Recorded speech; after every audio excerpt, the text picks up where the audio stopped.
শিল্পী সমীর রাইচ রয়েছেন টেলিফোন লাইনে। সমীর, আপনি ছবি দেখলেন যেখানে বাংলাদেশের কুমিল্লা 14 গ্রামে বীর প্রতীক খেতাব পেয়েছিলেন প্রবীণ অশীতিপর একজন মুক্তিযোদ্ধা, তার গলায় একেবারে জুতোর মালা পরিয়ে দেওয়া হচ্ছে।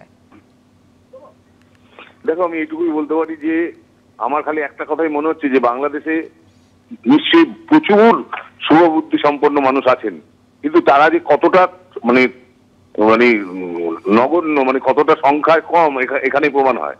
মানে গোটা বাংলাদেশটা এখন অশিক্ষিত লোকের প্রাধান্য হয়ে গেছে, যার ফলে এগুলো হচ্ছে যারা নিজেদের ইতিহাস জানে না, যারা নিজেদের পিতৃ পরিচয়কে অস্বীকার করে, যারা নিজের দেশের স্বাধীনতাকে অস্বীকার করে, এরকম একটা মূর্খ জাতি যারা ধর্মের নামে নিজের জাতিকে বাঙালিকেই হত্যা করছে। হ্যাঁ, এই যে কত অসভ্যতাম চলছে বাংলাদেশে, এটা তার প্রমাণ।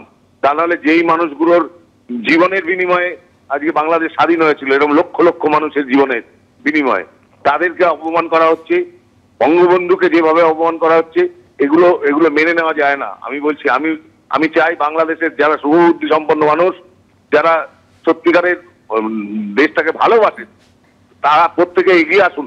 তাহলে এরা এইগুলো যারা করছে, এই হটকারিতা যারা করছে, এই বর্বরতা যারা করছে, তারা আর যাই হোক, তারা বাংলাকে ভালোবাসে না। তারা পাকিস্তানকে ভালোবাসতে পারে, কিন্তু তারা বাংলাকে ভালোবাসে না, এটা প্রমাণিত। সুতরাং এদের অবিলম্বে এদেরকে অপসারণ দরকার। এবং ওই মোহাম্মদ ইউনূস, তিনি নোবেল প্রাইজ পেয়েছেন শান্তির দূত হিসেবে, তিনি অশান্তির মূলে রয়েছেন, এটা প্রমাণিত। সুমিতা, ধন্যবাদ।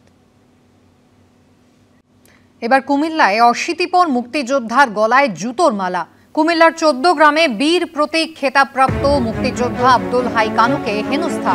আব্দুল হাই কানুকে গলায় জুতোর মালা পরানোর অভিযোগ উঠল।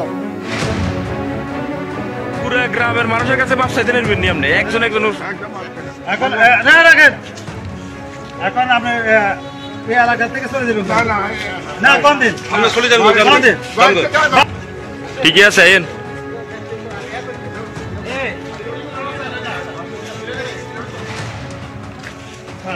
কুমিল্লায় অশীতিপর এক মুক্তিযোদ্ধা যার গলায় জুতোর মালা পরানো হয়েছে।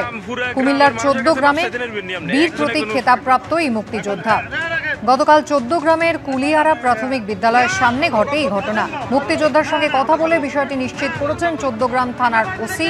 অভিযুক্তদের শনাক্ত করার কাজ চলছে বলে স্থানীয় পুলিশ সূত্রে জানা যাচ্ছে।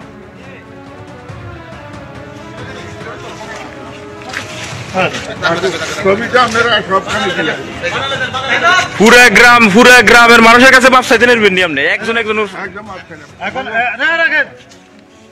এখন আপনি